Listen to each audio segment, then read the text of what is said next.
You're listening to Weird Medicine with Dr. Steve on the Riotcast Network, riotcast.com. I need some touching in the carotid.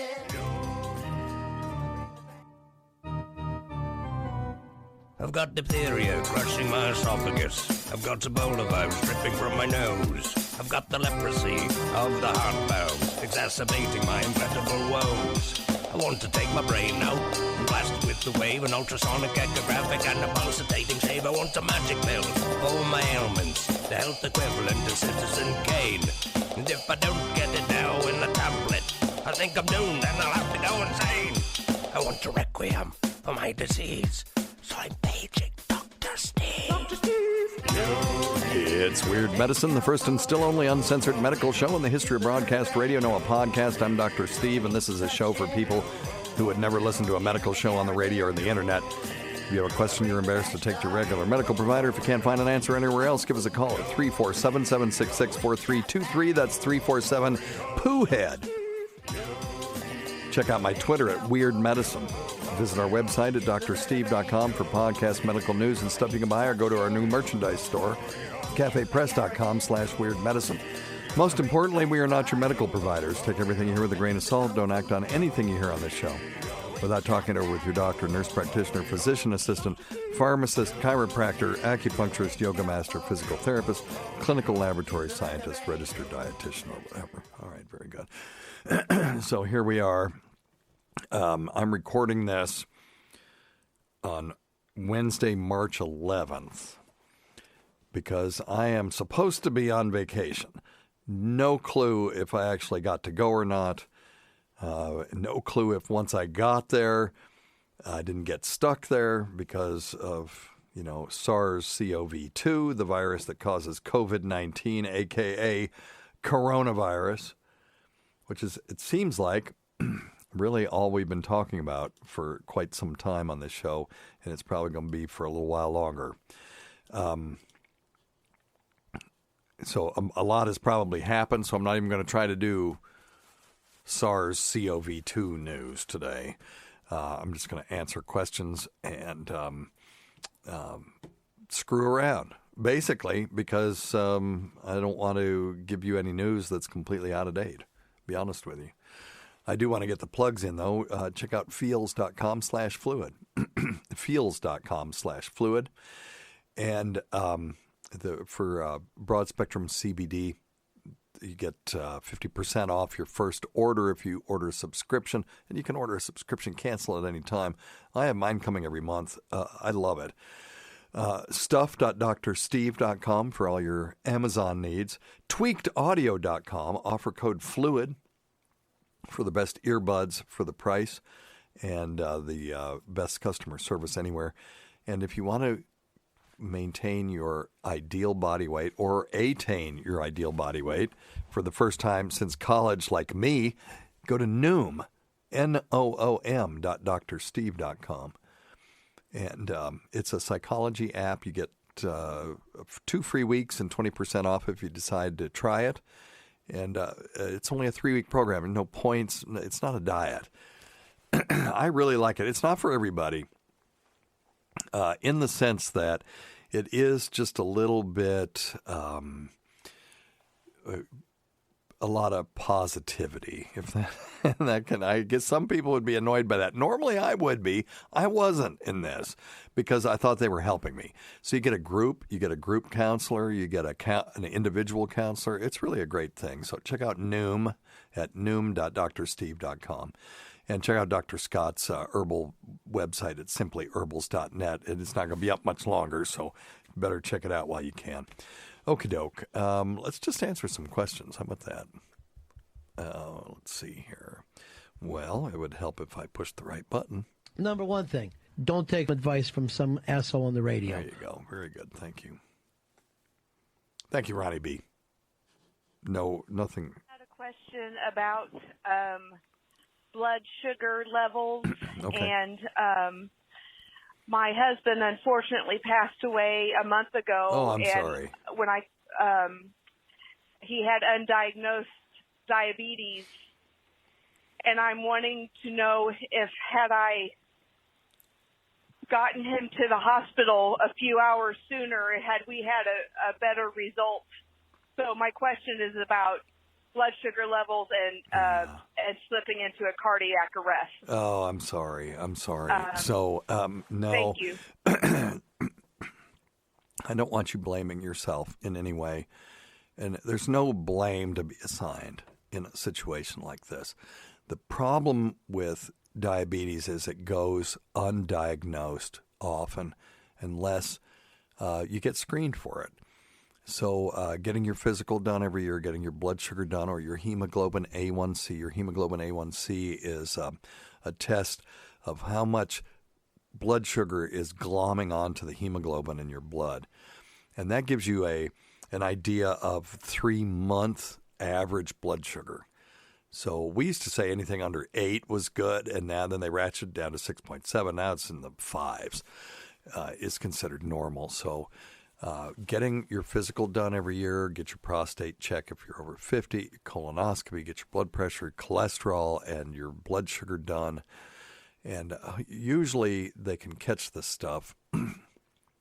But undiagnosed diabetes, for many people, doesn't cause any symptoms, and it just makes them feel kind of crummy maybe, but they just think it's part of normal aging, and they ignore it.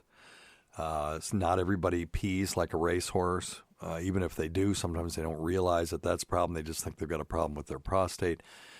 And the problem with having undiagnosed high blood sugar is that it can lead to coronary artery disease. So people who have diabetes are higher risk of heart attack, stroke, kidney failure, and that kind of stuff. So that's what happened, and it's not your fault. Unlikely anything you could have done would have changed the outcome, sadly, other than if they could have diagnosed this earlier. So I'm sorry that happened. And, yeah, it sucks. And, knowing that death is a natural part of life doesn't make it any easier to deal with. So, and if I can help you in any way, please don't hesitate to call back. All right. Well. From New York. About a year ago, I had a checkup with my doctor, and she wanted to send me for more tests because at that time she said my ALT was high on my blood screen was 123. Okay, ALT is a liver function test, and so AST was 59, and she said, yeah, those used to be called SGOT and SGPT, and now they're ALT and AST. It doesn't matter what those stand for, but those are these are enzymes that are primarily created in cells in the liver, and so when the liver cells die, they release those enzymes into the bloodstream, and then you can detect them in a blood test. There was blood in my urine. Of course, I didn't bother to go. And a year later, my numbers are back to normal. 42 for ALT and 17 for AST. Good. However, my doctor, my gastroenterologist, he wanted me to see my primary because my creatinine level is high, 1.40. Okay, so creatinine level is a function of kidney function. So you and I, if we have normal kidney function, we very efficiently filter out creatinine. Okay, so there'll be way more creatinine in your urine than will be in your bloodstream. And when your kidneys stop filtering efficiently, that creatinine level starts to rise because we're no longer able to filter it out as efficiently. I hope that makes sense. So that is something that's a marker that we look at for kidney failure. Now, 1.4, no, that's not kidney failure. We might call that renal insufficiency. But you can see that from every once in a while, if someone's dehydrated or something like that, you'll see a transient rise in creatinine. So the question is it chronically elevated or was it just one time? Let's see what he says, if he does say anything. I have records going back to 2014. It was usually in the 0.9s. Now it's up to 1.5. Went back to my primary. She wants me to go again, of course. refers me to a hematologist oncologist for my kidneys, even though there's no blood in my urine anymore. Wow. But she says my other counts are real high, especially my red blood counts. My hemoglobin was 18.4. My hematocrit was 57.7. I don't know what any of this means, of course. One thing that is confusing, my neutrophils absolute from 2014 to 2016 was 4,500 to 5,200. Now they're measuring, it says 5.7.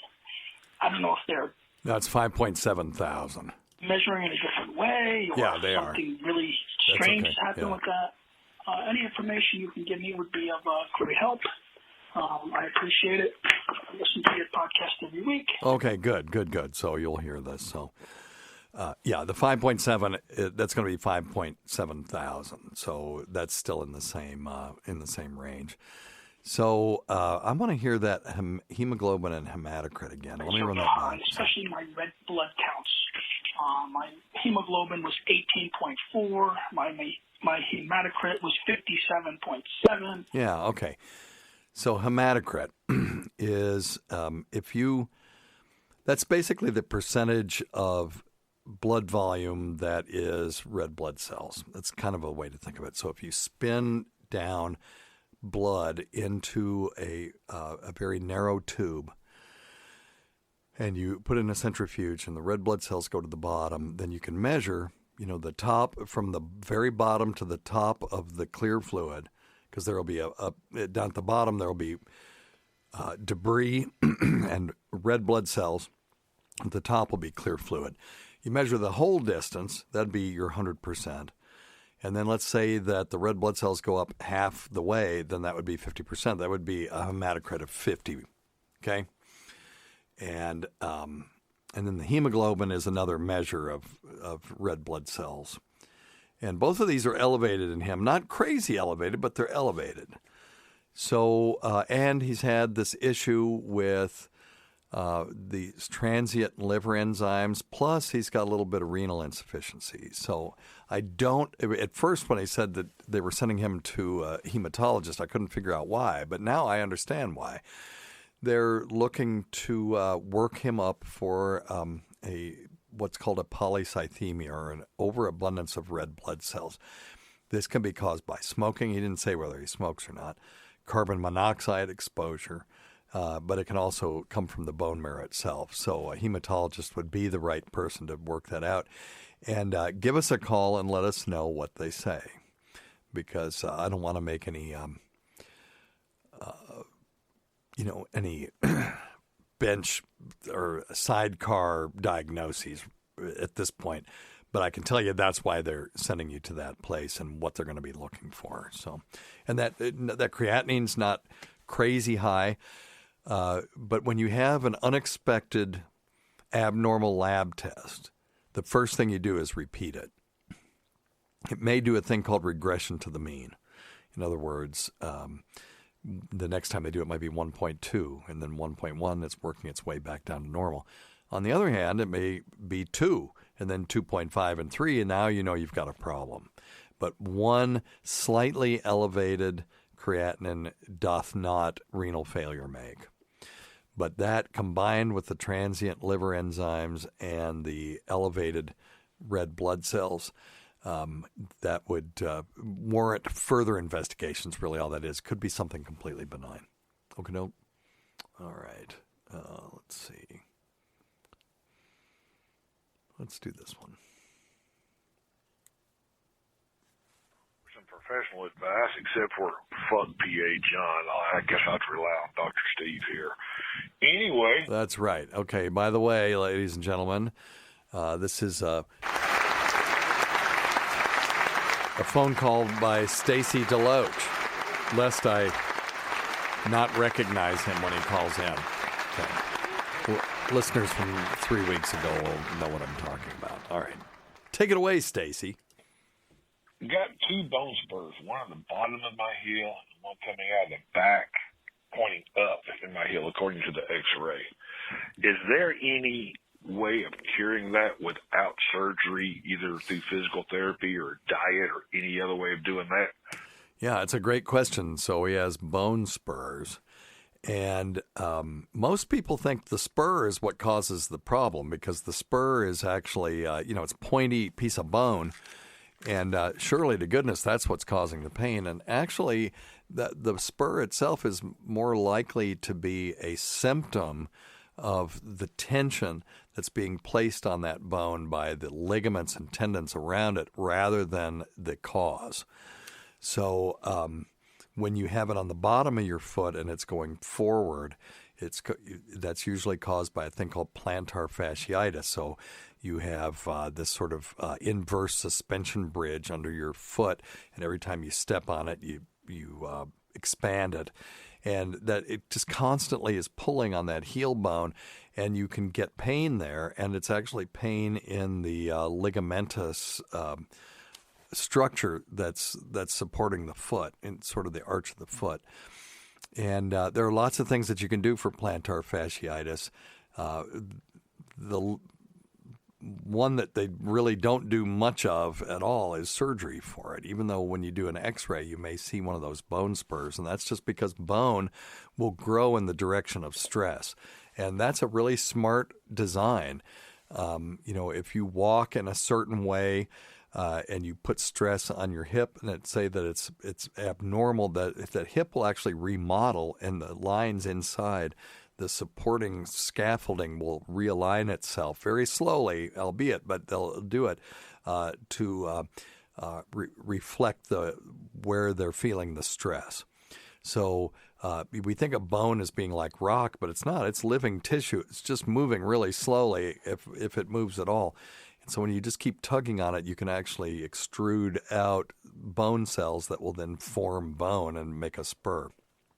So wearing a Thule heel cup, doing foot stretches.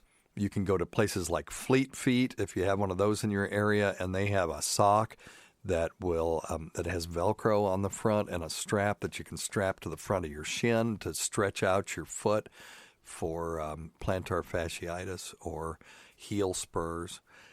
Runner's heel, all that kind of stuff. So, and then the one that's in the back that's pointing up is just from his Achilles tendon, doing the same thing. It's doing exactly the same thing as pulling. So he may need to see a podiatrist to get some inserts in his shoe to take off some of the pressure from that calcaneus bone, which is the heel bone, take some of the pressure off of it from all the ligaments and tendons that are pulling on it. So, all right. Let's see here. Yeah. Uh-oh. I've been doing Brazilian Jiu-Jitsu and MMA off and on for about 20 years. And when I rotate my head, I hear a crackle in my neck. Yeah. Now, I don't feel any pain, but what is that? It's kind of weird. Also, Dr. Steve, you should go on the Matt Serra and, Jimmy Norton UFC podcast. Really? That'd probably be a good show.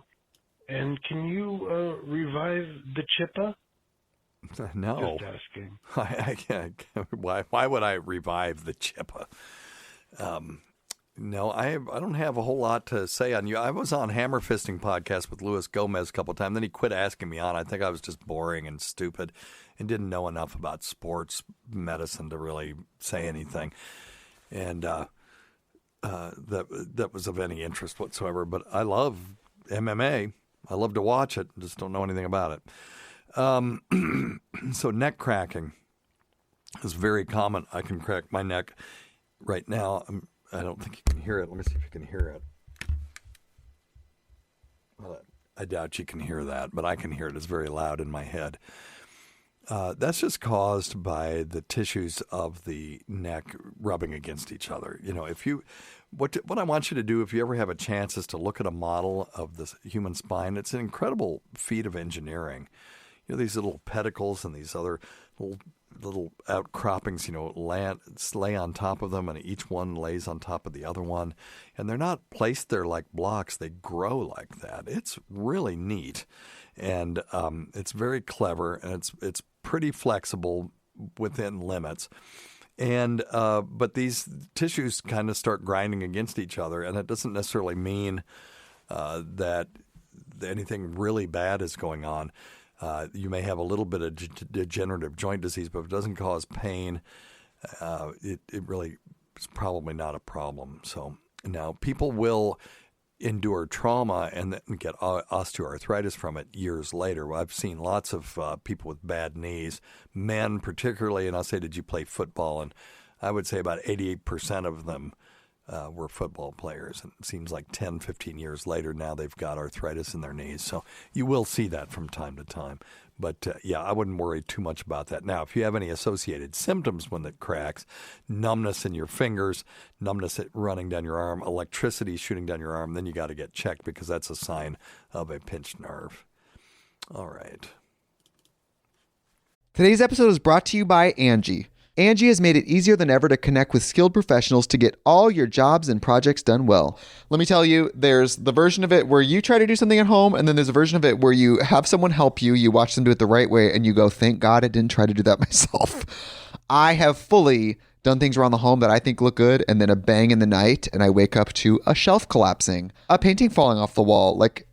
I've seen it all go south. I own a home, and I can tell you, I know how much work it can take. Whether it's everyday maintenance and repairs or making dream projects a reality, it can be hard just to know where to start. But now all you need to do is Angie that and find a skilled local pro who will deliver the quality and expertise you need. Whatever your home project, big or small, indoor or outdoor, you can Angie that and connect with skilled professionals to get the project done well. Right now, one of my wish lists is I want a bike for my condo in Milwaukee, and I would love to rig it up on a pulley in the ceiling because I have one of those lofted ceilings, but I'm so scared to try that on my own. Angie has 20 years of home experience, and they've combined it with new tools to simplify the whole process. Bring them your project online or with the Angie app. Answer a few questions and Angie can handle the rest from start to finish, or help you compare quotes from multiple pros and connect instantly, which means you can take care of any home project in just a few taps. Because when it comes to getting the most out of your home, you can do this when you Angie that. Download the free Angie mobile app today or visit Angie.com. That's ANGI.com. Hello, Weird Medicine. Hey. This is Steve from New York. Just got a couple of goofy questions. I was just watching a YouTube video, and the guy takes a bath bomb, puts it in liquid nitrogen. It doesn't dissolve, but it freezes instantly, He then takes the frozen bath bomb, puts it in his bathtub, and the water in the bathtub boils. It literally boils and empties by half. How does that happen? I'm having trouble understanding him. If you put something like liquid nitrogen or carbon dioxide is a better one. It would, solid carbon dioxide we call dry ice. If you put it in water, it will look like it's boiling. What it's doing really is just outgassing. So it's not boiling in the sense that the water is changing from one phase to another. That's what really boiling is where water changes from a liquid phase to a gaseous phase. What really is going on is, and so it's outgassing, and so you get this bubbling up. You throw dry ice in water, it outgasses, but the water itself doesn't change from water to gas. Most likely it's changing from water to solid, which we call ice, as it tries to, encases the dry ice. So anyway, sorry I couldn't answer the rest of it. I know he was asking about the lethal dose of nicotine, and the LD50 of, in other words, the amount of nicotine that will kill 50% of humans is considered to be 0.5 milligrams per kilogram. So that would be like 35 milligrams. Now, I'm not sure how much is in a cigarette, so let's find out. Well, let's see if Echo knows. Echo, how much nicotine is in a single cigarette? According to an Amazon customer, The average cigarette contains around 12 milligrams of nicotine. However, the mg of nicotine in cigarettes can range from 8 milligrams all the way up to more than 24 milligrams, depending on the strength. Okay, so that's from some Amazon user. I don't know if it's true. So 0.5 to 1 milligram per kilogram can be a lethal dosage for an adult human. Now, remember, just because the cigarette has that much doesn't mean you're getting that dose. That would be the more accurate question. What dose of nicotine do you get when you take a puff on a smoke? Let's look that up. Echo, how much nicotine do you get in every puff of a cigarette? A response from an Amazon customer about CD cigarette says, about 10 milligrams in each cigarette. Okay, I don't know. I should have looked that up before I started doing this podcast. But anyway, so unlikely to have a lethal dose, in other words, from a single cigarette.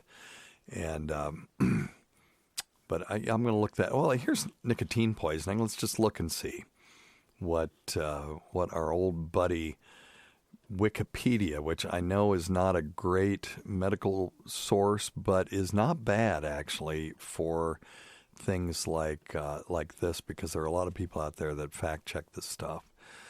So the widely used human LD50 estimate of 1 milligram per kilogram was questioned in a 2013 review in light of several documented cases of humans surviving much higher doses. 2013 review suggests that the lower limit causing fatal outcomes is 1,000 milligrams of ingested nicotine, corresponding to 13 milligrams per kilogram orally. So you'd have to eat it, just smoking it, because when you smoke it, the nicotine comes in to your body, and then you metabolize it very quickly. An accidental ingestion of only 6 milligrams may be lethal to children, so don't let children accidentally eat your nicotine gum. Keep that stuff out of their hands. And cigarettes as well. Can we just not have cigarettes in the house if there are kids? You know, if you're an adult, do whatever you want to do, but I don't understand it. But anyway, yeah, there you go. Okay, here we go. It says the recent rise in the use of electronic cigarettes, many forms of which are designed to be refilled with nicotine-containing e-liquid supplied in small plastic bottles, has renewed interest in nicotine overdoses, especially in the possibility of young children ingesting the liquids. In 2015, a Public Health England report noted an unconfirmed newspaper report of a fatal poisoning of a 2-year-old child. 2 published case reports of children of similar age who had recovered after ingesting e-liquid and vomiting. Yeah. So if you have a bottle full of e-liquid, look and see how many milligrams of nicotine are in there, and that you may be in possession of a fatal dose of that stuff. So that's pretty spooky. So be careful out there.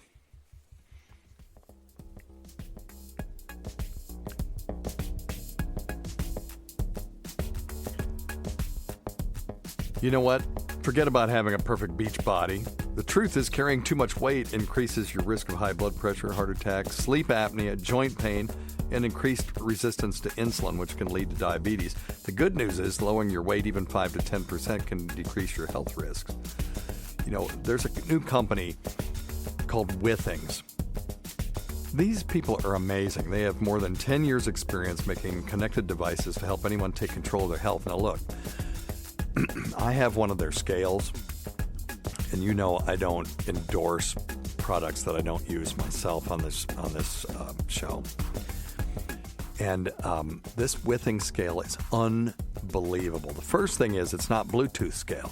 It's a Wi-Fi scale, which means it will sync with your app wherever it is. It doesn't have to be close to your scale, and that used to drive me crazy when I had a Bluetooth scale, because I had to bring my phone into the bathroom, and to me that's just gross. So I can just weigh myself. Not only does it tell me how much I weigh, but it keeps track of the trends and sends it to my fitness app, where I now have a nice graph that tells me what direction my weight's going in. In addition to that, it tells me my total body fat, total body water, bone, how much my bones weigh. how much my muscle mass weighs. It's incredible. So, if you've probably heard that people who work out will have increased muscle mass and their weight will actually go up. Well, with this thing, you can determine indeed that, the reason my weight's going up is because the weight of my muscles is going up and my body fat is going down, which is what you care about. This thing is fantastic. Founded 10 years ago, Withings produced the first commercially available smart scale, and they're still considered the best. They now have a whole ecosystem of award-winning connected devices beyond the scale, like hybrid smartwatches and blood pressure monitors, which I'm getting one of those next. They're all known for their accuracy and ease of use. The step on the scale and data from every weigh-in goes directly to the highly rated HealthMate app, which is available for iOS and Android. Of course, the app is free. And they support up to 8 users, and they even have a pregnancy mode with advice for every week of pregnancy. Oh, you know what else? It'll tell you what the weather is for the day. So I weigh myself every morning when I get out of the shower, and it tells me what the temperature outside and what the forecast is. This is the craziest scale I've ever seen. It's fantastic. I love it. This is light years ahead of every other smart scale I've ever had. If you want to take control of your weight or just add muscle and lose fat, a Withings Smart Scale can help. In fact, Tom's Guide recently named Withings Body Plus the best overall smart scale of 2020.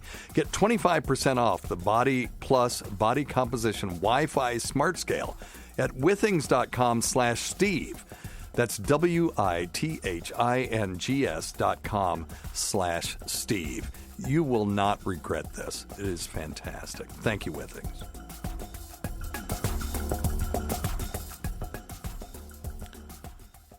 All right, back to the show. We'll just take another couple of questions, then we'll get out of here. Hey, Dr. Steve. It's Ryan out in Chicago. I got a question for you. You keep talking about the universal flu vaccine. That's and correct. It sounds awesome. I was watching this docu-series on Netflix called Pandemic, and they had touched on where they are at the development with the universal flu vaccine. And they said they already have something, but it entails getting, instead of just one shot, a series of 7 shots. And just for argument's sake, let's say I'm not a millennial snowflake. I don't know what that is. How might I go about getting these 7 shots, and what would it entail? I mean, if I could not have to go every year and get the flu vaccine, I'm willing to get 7 shots. I'm willing to get 7 shots in quick succession if necessary. So just wanted to hear your thoughts on it. Thanks so much. Bye. Yeah, so what he's talking about is a universal influenza vaccine, which is something we desperately need. Right now we're guessing which of the viral proteins on the surface of the influenza virus will be present when flu hits our communities. And but the stupid thing mutates. So every year it's something different. And sometimes the flu vaccine is 6% effective, and other times it's 40% effective. What we need is a universal flu vaccine. So you get one flu vaccine, just like you got one series of measles vaccines. And I haven't heard this 7-shot thing, but you have to get more than one MMR, and you have to get more than one Shingrix vaccine. I had to get 2 of those. So I doubt it'll be 7 when they finally finish it. It might be 2 or 3, though. And but then when you do that, that'll be the end of influenza. Just as we basically eradicated measles in this country until people stopped vaccinating their kids.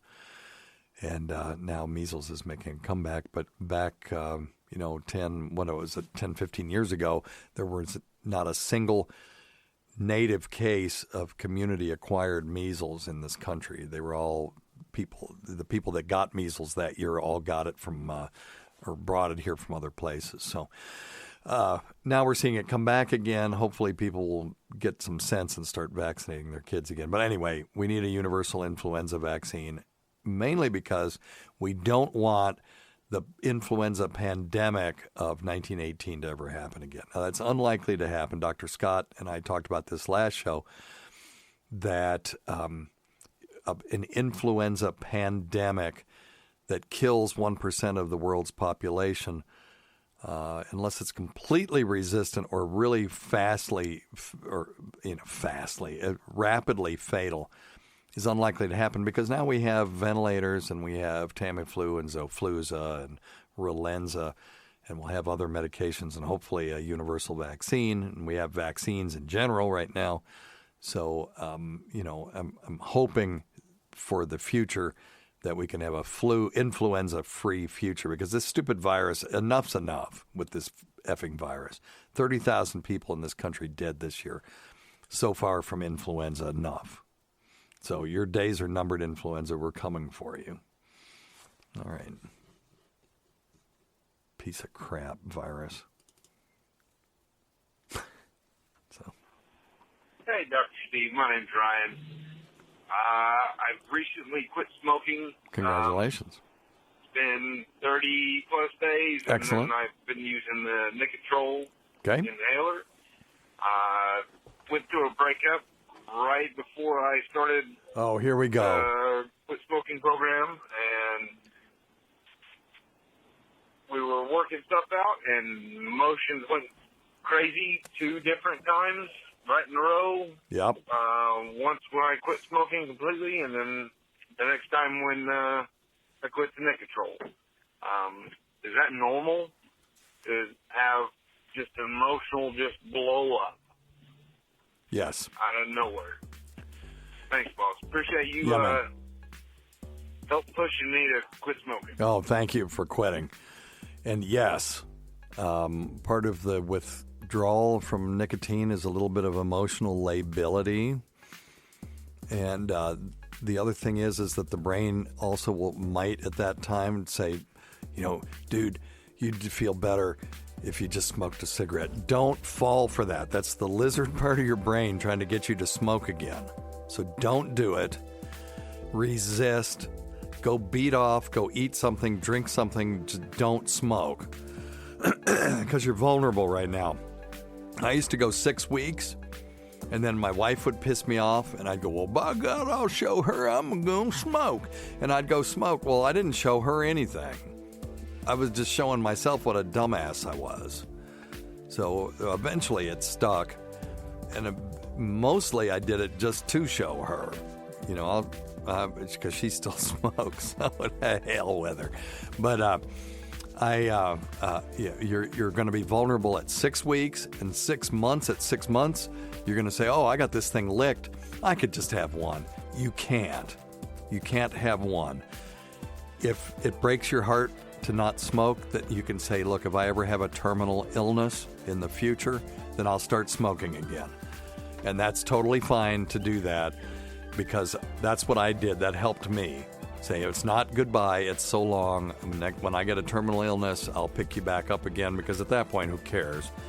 But the weird thing is, at this point, I've been quit 25 years, I guess, at this point. I have no interest. If I get a terminal illness now, there's a lot of stuff I'll do.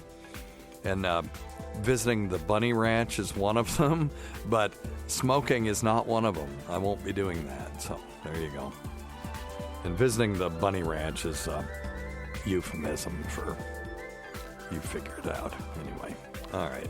Listen, thanks always go to Dr. Scott when he's here. We can't forget Rob Sprance, Bob Kelly, Greg Hughes, Anthony Cumia, Jim Norton, Travis Teft, Lewis Johnson, Paul Ovcharsky, Eric Nagel, Roland Campos, Sam Roberts, Pat Duffy, Dennis Falcone, Ron Bennington, and Fez Watley, and Chris Stanley, whose early support of the show has never gone unappreciated. Listen to our SiriusXM show on the Faction Talk channel, SiriusXM 103, Saturdays at 8 p.m. Eastern, Sunday at 5 p.m. Eastern, on demand, and other times at Jim McClure's pleasure. Many thanks to our listeners whose voicemail and topic ideas make this job very easy. Go to our website at drsteve.com for schedules and podcasts and other crap. Until next time, check your stupid nuts for lumps, quit smoking, get off your asses, get some exercise. We'll see you in 1 week for the next edition of Weird Medicine. And next week we'll be live and we'll be talking about coronavirus again, I'm sure. We'll see you then.